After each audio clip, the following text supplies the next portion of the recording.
გამარჯობა ეთერშია დღის ამბები 6-ზე მე ვარ ჟურნალისტი დიანა ტრაპაიძე ამ წუთებში პრეზიდენტის სასახლეში მიღება იწყება სალომე ზურაბიშვილმა დღეს 9 აპრილს დამოუკიდებლობის აღდგენის 30 წლისთავისადმი მიძღვნილ ღონისძიებაზე სტუმრები მიიპატიჟა მათ შორის ყველა პოლიტიკური პარტიის წარმომადგენელი მათ შორის ოპოზიციის წარმომადგენლები ჩვენ ახლა ხედავთ პირდაპირ ეთერში კადრს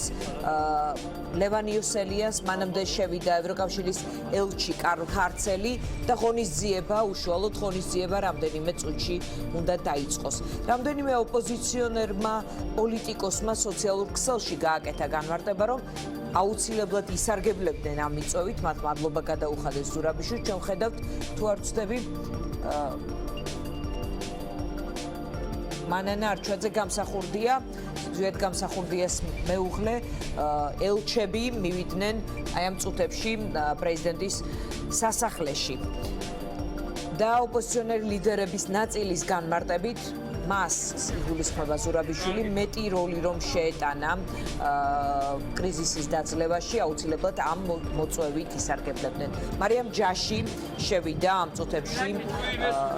პრეზიდენტის სასახლეში დღეს პრეზიდენტს ჰქონდა წლიური მოხსენება პარლამენტში და ამის შემდეგ სწორედ მან მიიწვია აი ამ მიღებაზე პოლიტიკოსები სხვადასხვა სტუმრები საქართველოს პრეზიდენტის სალომე ზურაბიშვილს აქვს პატივი მოგიწვიოთ საქართველოს დამოუკიდებლობის აღდგენის 30 წლისთავისადმი მიძღვნილ ღონისძიებაზე შეზღუდვების გათვალისწინებით პოლიტიკური პარტიიდან ერთი წარმომადგენელი უნდა იყოს ასეთი რამ წერია მოსაწვევზევე არის დატანილი ასეთი შეზღუდვა ლევან იოსელიანი დავინახეთ როგორც გითხარით ცოტა ხნის წინ ის მოქალაქეებს წარმოადგენს დღევანდელ შეხვედრაზე ჩვენი ინფორმაციით იქმნება ვახტანგ მეგრელიშვილიც გირჩიდან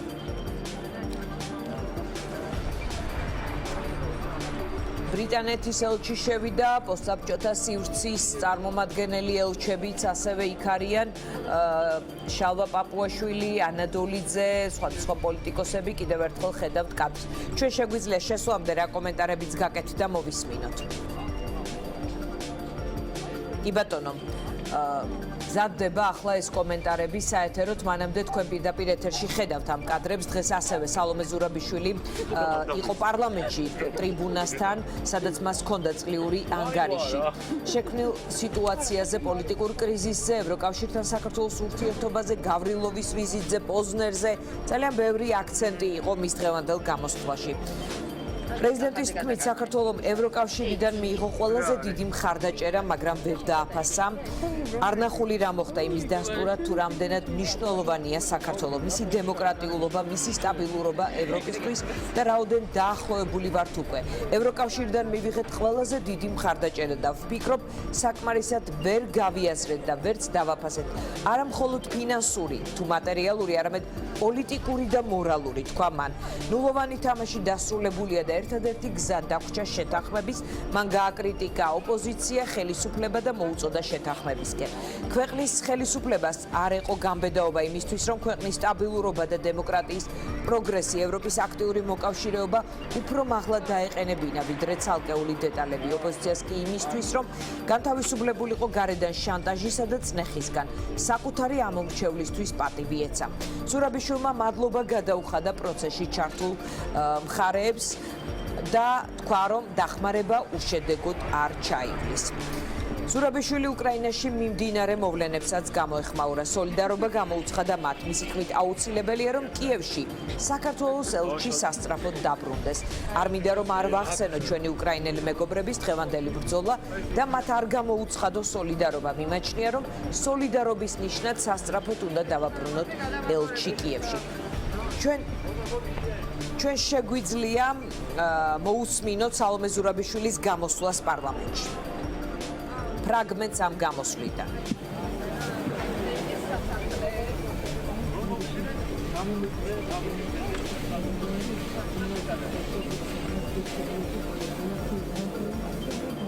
ოპოზიციას მოეთხოვება გამოიჩინოს მეტი შეგნება მოეთხოვება უარის თქმა განწყობაზე ჩემს შემდეგ თუ ჩემს გარეშე რაც გინდა მომხდარა თუმცა არანაკლებ საჭირო არის ხელისუფლების მხრიდან იმის გაგება, რომ რაღაც საკითხებში ბოლომდე შეთანხმება თუ არა, სულ ცოტა წინასწარ გაფრთხილება და კონსენსუსის მიღწევის მცდელობა მაინც უნდა იყოს. მიუღებელია დღეს, როცა ქვეყანაში, სადაც დეოკუპაციას, ევროკავშირსა და ნატოში გაწევრიანების მოსახლეობის აბსოლუტური უმრავლესობა უჭერს მხარს, რომელიმე პოლიტიკური ძალა ცდილობდეს დასავლურობაზე მონოპოლია მოიპოვოს და სხვას, მიტყოდი ყველას, პრორუსული უწოდოს. ეჭქვეშ დააყენოს ჩვენი ერთსულოვნება ოკუპაციისა და სტრატეგიული ორიენტირების საკითხებში. მწვავესი გამოწვევების ფონზე კიდევ უფრო გაუგებარია არსებული პოლიტიკური დაპირისპირება, პოლარიზაცია და ამ გაყინული მდგომარეობიდან ვერ თუ არ გამოსვლა. ჩვენი უცხოელი პარტნიორები, როგორც ჩანს, ჩვენზე უკეთ ხვდებიან, რამდენად საჭირო და გარდაუვალია ამ კრიზისის დაძლევა. ჩვენ ცოტა ხნის წინ ინფორმაცია მოგვაწოდა გირჩის პრესამსახურმა, რომ რაღაც მომენტში ვაპირებდით მისვლა, საუბარი იაგო ხვიჩია, მეგრელიშვილი, რაქვიაშვილი, ელჩებიც იქნებიანო და ჩვენთვის, როგორც განაყოფი პარტიისთვის, მათი გაცნობა სასარგებლო იქნებოდა, მაგრამ ბოლოს გადავიფიქრეთ, გირჩი როგორ აპირებს ამ კრიზისში მოძრაობას, მაგ გეგმის გასაჯაროებას ვაპირებთ მალე და არ გვინდა იმ გეგმას არასწორი ანტურაჟი გაუჩნდეს, ასეთია კომენტარი და სალომე სამადაშვილმა დაწერა დღეს, რომ მადლობა ვასუხდი პრეზიდენტს მიწვევისთვის, თუმცა მიმდინარე პოლიტიკური კრიზისის ფონზე თქვენთვის მინიჭებულ საკონსტიტუციო უფლებამოსილებას უკეთ რომ იყენებდეთ, რა თქმა უნდა, სიამოვნებით მივიღებდი მოწვევა. სალომე სამადაშვილი არის ჩვენი სტუმარი, მე მას მივესალმები. პრინციპში ამ სტატუსიდან გასაგებია, მაგრამ მაინც მინდა გკითხოთ, რატომ არ მიიღეთ პრეზიდენტის მოწვევა? ეს ხომ იქნებოდა რაღაც პატარა ნაბიჯი მინიმუმ შემრიგებლური კადრების ნახვისთვის, საზოგადოებისთვის. იმიტომ რომ მართლაც დღევანდელ დღეს არ უხდებოდა ის, რასაც მთელი დღის განმავლობაში ვუყურებდით. მადლობ დიანა მოწვევისთვის, მივესალმები მაყურებელს. მართლაც იცი დღეს დილიდან ვფიქრობ რაღაცა გადაფასებას ვაკეთებ გასული 30 წლის, ხო, იმიტომ რომ 30 წლის თავია ჩვენი სახელმწიფოებრიობის აღდგენის და სიმართლე რომ გითხრა, ძალიან არასახარბიელოდ გამოიყურება ჩვენი დღევანდელობა იმ გადასახედიდან, საიდანაც დავიწყეთ ჩვენ, როგორც უნდა განვითარებულიყო ჩვენი სახელმწიფო და ჩვენი ქვეყანა და სად შეიძლებოდა რომ დღეს ყოფილიყავით. ამის ნაცვლად ვართ სწორედ აი ამ მოცემულობაში, როდესაც მივიღეთ ერთპარტიული პარლამენტი, უკიდურესად პოლარიზებული საზოგადოება და ფაქტიურად აქცია და კონტრაქცია, რომელიც მიმდინარეობს ამ დღეს იმის ნაცვლად, რომ ჩვენ მართლაც გეთანხმები ერთად აღნიშნავდეთ ჩვენი სახელმწიფოსთვის ამ ძალიან მნიშვნელოვან და ასევე საკმაოდ ტრაგიკულ დღეს. და ასევე ძალიან მენდომებოდა, მე ძალიან მინდა რომ ცხოვრობდე ისეთ სახელმწიფოში, სადაც პრეზიდენტის მოწვევა, მიუხედავად იმისა, ის რომელ პოლიტიკურ გუნდს წარმოადგენს, არის ყველა პოლიტიკური ძალის წარმომადგენლებისთვის და ჩვენ, ასე ვთქვათ, ცივილურ სწორედ ისე ვიქცევით, როგორც იქცევიან ევროპულ სახელმწიფოებში, სადაც თანაცხოვრება სხვადასხვა პოლიტიკური ძალების არის ჩვეულებრივი მოვლენა. თუმცა ამ ვითარებაში მე როგორც გავიმარტე ჩემს პოსტში, მე მიმაჩნია, რომ აი იმ კატასტროფის პირას, როდესაც არის ქვეყანა, რომლის წინაშეც ჩვენ აღმოვჩნდით ქართული ოცნების გადაწყვეტილებით, რომ ჩაეტარებინა ისეთი არჩევნები, როგორიც ვიხილეთ ოქტომბერში, ამ უმძიმესი პოლიტიკური კრიზისის ფონზე ქალბატონ ზურაბიშვილს აქვს კონსტიტუციური მათ შორის უფლებამოსილება, ის ვერ გადაჭრის, ცხადია, ყველა პრობლემას და ყველა, ასე ვთქვათ, განხეთქილების მედიაციამ არ უშველა ამ პროცესს, სალომე ზურაბიშვილი ვერ გამოდგებოდა შეიძლება გადამჭრელად, მაგრამ რა უნდა გაეკეთებინა მას? სალომე ზურაბიშვილს ხელ ეწიფება, მე არაერთხელ ვთქვი და არ მაქვს მოლოდინი, რომ მას შეუძლია ყველა განხეთქილების საკითხზე ხელი შეუწყოს შეთანხმების მიღწევას, მაგრამ დღეს, როდესაც ქალბატონი ზურაბიშვილი საუბრობდა პარლამენტში იმაზე, რომ გავრილოვის, ასე ვთქვათ, აღმოჩენა საქართველოს პარლამენტში, ეს იყო, არ ვიცი, აღარ მახსოვს ზუსტად ციტირებას ვერ მოვახდენ, მაგრამ ძალიან ცუდ ფაქტად შეაფასა. ამის შემდეგ განვითარებულ მოვლენებში და ამ მოვლენებთან დაკავშირებით დღეს არსებობს ქვეყანაში ორი პოლიტიკური პატიმარი, ნიკა მელიანი და გიორგი რურუა. როდესაც ყოველ შემთხვევაში გიორგი რურუასთან მიმართებაში საქართველოს პრეზიდენტს ნამდვილად ხელაწიფება რომ გამოიყენოს შეწყალების საკონსტიტუციო მექანიზმი და ერთი მნიშვნელოვანი პრობლემა რაც შეეხება პოლიტპატიმრების თემას საკუთარი ერთი ხელის მოწერით მაშინ როდესაც ათასობით ადამიანმა მიმართა მას ამ თხოვნით შეუძლია რომ ეს პრობლემა მოაგვაროს და ის ამ ნაბიჯს არ დგავს ძალიან დიდი ბოდიში, მაგრამ მთელი მისი დღევანდელი გამოსვლა საქართველოს პარლამენტში ერთპარტიულ პარლამენტთან მიმართვა იყო ჩემი აზრით ფუჭი და სალომე ზურაბიშვილის პასუხი რომ იყოს არგუმენტი ასეთი ის არ არის სხვათა შორის აქტიური მედიაში ყოველ შემთხვევაში ჩვენ ერთხელ მახსოვს მისი ინტერვიუ ინგა გრიგოლიასთვის მიცემული როცა გახდა პრეზიდენტი იტყვის რომ მან ერთხელ სცადა პოლიტიკური კრიზისის მოგვარებაში ხელშეწყობა, რომ ამარტის შეთანხმების შემდეგ ორი პირის შეწყალებით. ეს არის უგულავა და ოქროაშვილი და გამუდმებით ამის კეთება მისგან თქვათ მის რეპუტაციას. არ ვიცი, აი რაღაც ტიპის არგუმენტი ხომ შეიძლება გქონდეს, რომ მან ასეთი რამ ერთხელ უკვე ორ პირთან დაკავშირებით გააკეთა. არ ვიცი რა არგუმენტი აქვს, თუ ეს არგუმენტი არა, მე არ ვიცი რა აქვს. მე ვცდილობ რომ ადვოკატირებას მის ამ შემთხვევაში. ალბათ იმიტომ არ გვესმის, რომ არ არის ეს არგუმენტი, უბრალოდ მე ვფიქრობ, რომ ხო ნებისმიერ ადამიანს, აი როდესაც მინდა ვთქვა, რომ დღევანდელი მისი სიტყვა იყო ყველა სხვა სიტყვისგან უფრო გამორჩეული. ჩემი დაკვირვებით. მე შემიძლია ვთქვა, რომ ამ სიტყვაში ითქვა კიდევ ერთხელ ბევრი რამ, რაც შეიძლება ჩემთვისაც იყოს მისაღები, თუმცა მე არ მესმის კიდევ ერთხელ ვამბობ, თუ ამ სიტყვებს ამბობს საქართველოს პრეზიდენტი, მაშინ რა შეიძლება ჩვენ ვიფიქროთ, რომ საქართველოს პრეზიდენტი შეზღუდულია გადაწყვეტილების მიღებაში და თავად ვერ იღებს გადაწყვეტილებას, მათ შორის იმ საკითხზე, რომელიც პირდაპირ ექვემდებარება მის კონსტიტუციურ უფლებამოსილებას გულისხმობს შეწყალების თემას და ელოდება შესაბამის შეთანხმებას, არ ვიცი, ქვეყნის მაგალითად არაფორმალურ მმართველთან თუ როგორი, ასე ვთქვათ, რა პოლიტიკურ გარემოში უწევს მას ფუნქციონირება რო გვესმის მისგან ეს სიტყვები საქართველოს პარლამენტში და ამის პარალელურად კიდევ ერთხელ ვამბობ, ის არ დგავს ისეთ ნაბიჯს, რომელიც იქნებოდა ძალიან მნიშვნელოვანი აი ამ ურთულეს პოლიტიკურ კრიზისში, ძალიან ყოველ შემთხვევაში ერთი ძალიან პრობლემატური საკითხის მოსაგვარებლად და მე ახსნა არ მომისმენია ის რომ რურუა არ შეიწყალა, ეს არის თქვენთვის მიზეზი, რის გამოც არ მიხვედით თქვენ დღეს პრეზიდენტის სასახლეში, თუ ის რომ ის თავისი პირადი მედიაციით არ ცდილობდა პოლიტიკური კრიზისის დასრულებას ან რაღაც ტიპის ხელშეწყობას ამ დიალოგისთვის, იმიტომ რომ მე მაგალითად ძნელად წარმომიდგენია, რომ ასეთი მკაფიო ინიციატივით რომ გამოსულიყო, ეხლა დიდი ენთუზიაზმით არ ჩაერთვებოდით ამ ტიპის მოლაპარაკებაში მისი თაოსნობით. არა, ეხლა ქალბატონი ზურაბიშვილი თავისთავად გვახსოვს ყველას მისი საარჩევნო კამპანიაც, რომელიც ჩაატარა ფაქტიურად ბიძინა ივანიშვილმა და არ ვიცი ირაკლი კობახიძემ და ერთ-ერთი ყველაზე პოლარიზებული კამპანია იყო ჩვენი ქვეყნის პოლიტიკურ ისტორიაში. გვახსოვს ის არჩევნებიც, როგორ იყო ის არჩეული საქართველოს პრეზიდენტად და გვახსოვს მისი, ასე ვთქვათ, განცხადებებიც და ვერ ვიტყვი, რომ ქალბატონი სალომე ზურაბიშვილი არის ის ადამიანი, რომელიც გამამთლიანებლად თუ გამაერთიანებლად შეიძლება, ასე ვთქვათ,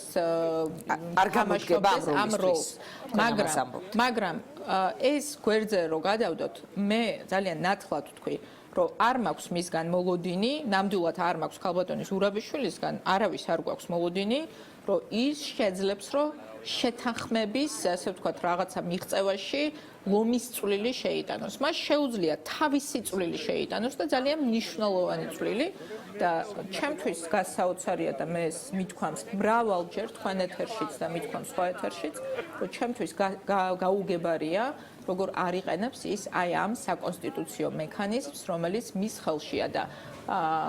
საქმე მან შენმანო მინდა თქვა. მოდით მივადევნოთ თვალყური ამ ოფიციალურ ღონისძიებას, რომელსაც ზეც ხართ მიპატიჟებული, მაგრამ არ ესწრებით ჩვენი ეთერის საშუალებით და შემდეგ გავაგრძელოთ საუბარი.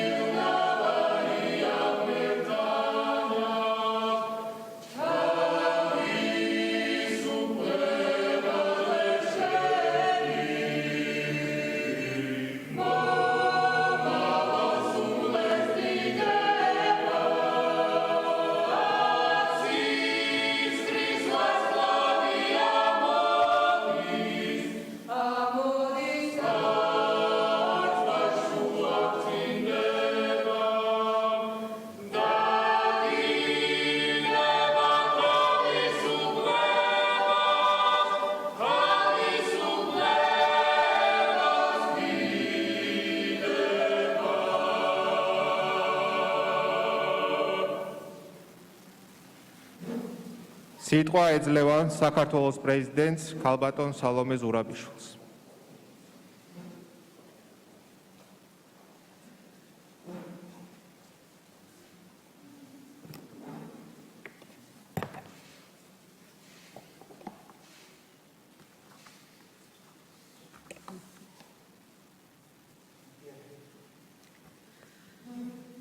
მოგესალმებით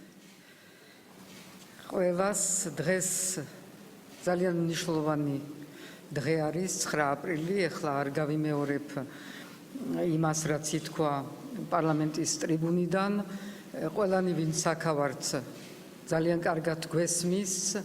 ამ დღის მნიშვნელობა არა მხოლოდ ჩვენ ისტორიაში მაგრამ ჩვენ დღევანდელ დღისთვის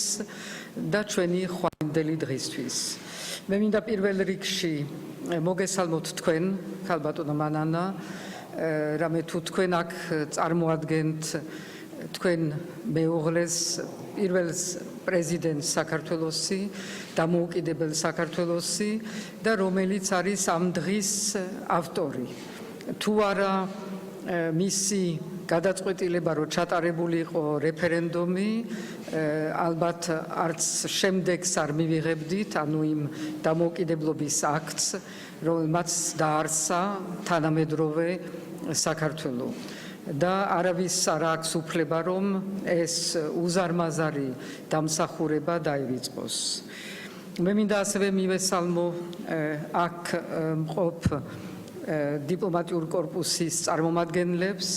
რამე თუ ამ 30 წლის მანძილზე ძალიან მნიშვნელოვანი იყო ჩვენი ევროპელი და ამერიკელი პარტნიორების მხარდაჭერა საქართველოს დამოუკიდებლობისთვის და როგორც ვხედავთ დღესეც ეს არის ძალიან მნიშვნელოვანი ჩვენთვის და ჩვენ კიდევ გჭირდება ეს მხარდაჭერა ბევრი სხვადასხვა კუთხით პოლიტიკურად, სტრატეგიულად, ეკონომიკურად და ძალიან მნიშვნელოვანი არის რომ ჩვენ ერთად ვართ ამ საქართველოს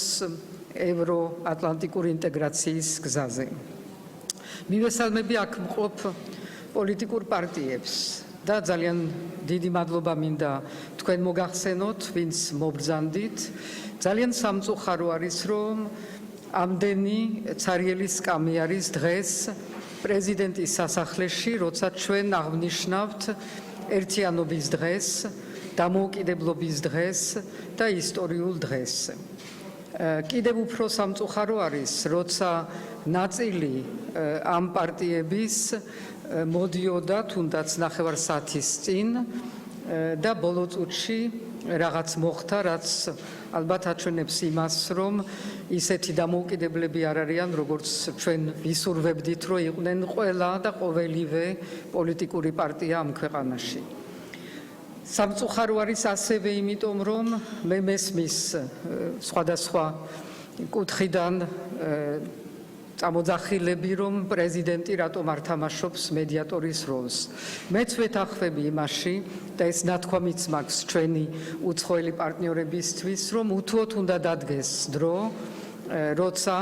საქართველოს პრეზიდენტი და თვითონ საქართველო იქნება მედიატორი თავისი პოლიტიკური პროცესების და არ უნდა ვიყოთ მუდმივად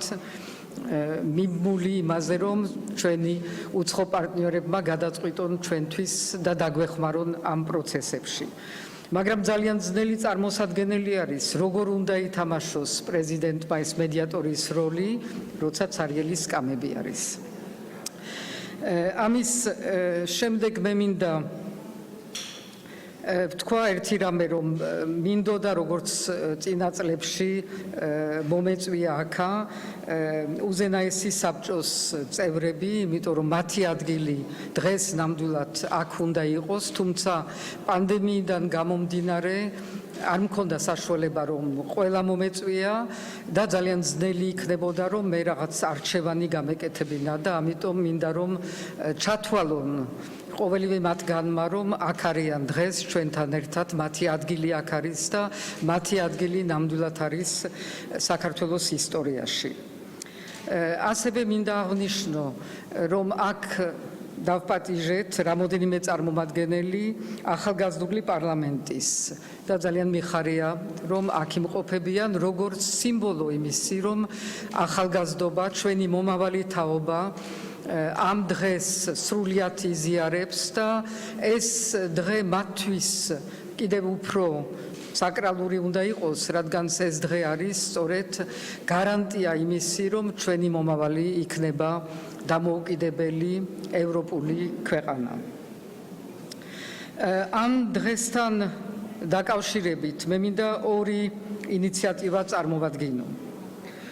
პირველი არის და ამის შესახებ დღეს გაიგზავნა წერილი მთავრობასთან, თბილისის მერთან და იმ მინისტრებთან, რომლებიც არიან ამაზე პასუხისგებელი, იმისთვის, რომ 100 წლის თავზე ჩვენ შევქმნათ ერთგვარი ერთიანი მემორიალი, ერთიანი კი არა, მრავალი მემორიალები ვაკის პარკში, სადაც დღეს მიმდინარეობს რეაბილიტაცია, იმისთვის, რომ იქ ყველა ვინც იბრძოდა სხვადასხვა პერიოდში, სხვადასხვა ფორმით საქართველოს დამოუკიდებლობისთვის,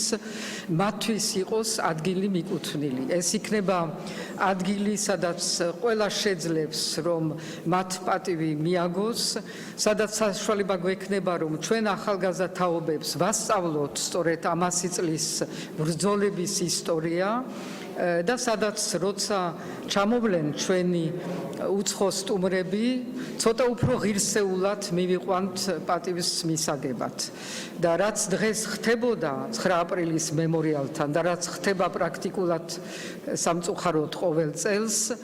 არის მე მგონი სრულიად მიუღებელი. ეს არ არის ფორმა, რითაც ჩვენ უნდა ვაგებდეთ პატივს და ამიტომ უფრო შესატყვისი ადგილი უნდა მოინახოს და ფორმა უნდა მოინახოს ამისთვის. მეორე ასეთივე ინიციატივა, რომელიც მე მგონი დღევანდელ დღეს შეამჩნევს და საჭირო არის ყველასთვის და ეს არის არა ჩემი, არამედ საზოგადოების მოთხოვნა და მე მინდა რომ ამ საშუალებით თქვენ და სხვა პოლიტიკურ პარტიებს, რომლებიც აქ არ იმყოფებიან დღეს, გადავცეთ, მგონი დრო მოვიდა მორატომიუმის გამოცხადების, სიძულვილის და შეურაცხყოფის ენაზე. თავი რო შევიკავოთ ამისგან, მე მგონი შეიცვლება ზოგადად ქვეყანაში ატმოსფეროც და განწყობები და ჩვენ ვართ განწყობის ქვეყანა და ეს განწყობა რო შეიცვლება და უფრო სხვანაირად შევხედავთ ერთმანეთს და მომავალს, მე მგონი რომ ეს ყველაფერი ჩვენ ყველას გაგვაძლიერებს. ამ დღესთან დაკავშირებით აგრეთვე სამი მნიშვნელოვანი ღონისძიება იქნება ერთდროულად. ერთი გადმოეცემა პრეზიდენტის სასახლისთვის დამოუკიდებლობის აქტის, რომელიც აქ არის, სამივე პროექტი პირველი პრეზიდენტის ვიადგამ სახურდიას ხელნაწერებით, ანუ შესწორებები შეტანილი არის ამ სამივე პროექტის სხვადასხვა ვერსიებში და მე მგონი რომ ეს იქნება გამოფენილი პრეზიდენტის კაბინეტში ზემო სართულზე. მინდა თქვენ ბატონო ჯონი ხეცურიანს მინდა დიდი მადლობა მოგახსენოთ ამ დოკუმენტებისთვის, იმიტომ რომ ეს არის ჩვენი ქვეყნის ისტორია, ძალიან მნიშვნელოვანი არა მხოლოდ თვითონ ფაქტი დოკუმენტის, მაგრამ იმიტომ რომ აქ არის აღბეჭდილი ის ფიქრი, რაც მაშინ ეს არის მიღება, რომელიც იმართებოდა პრეზიდენტის სასახლეში.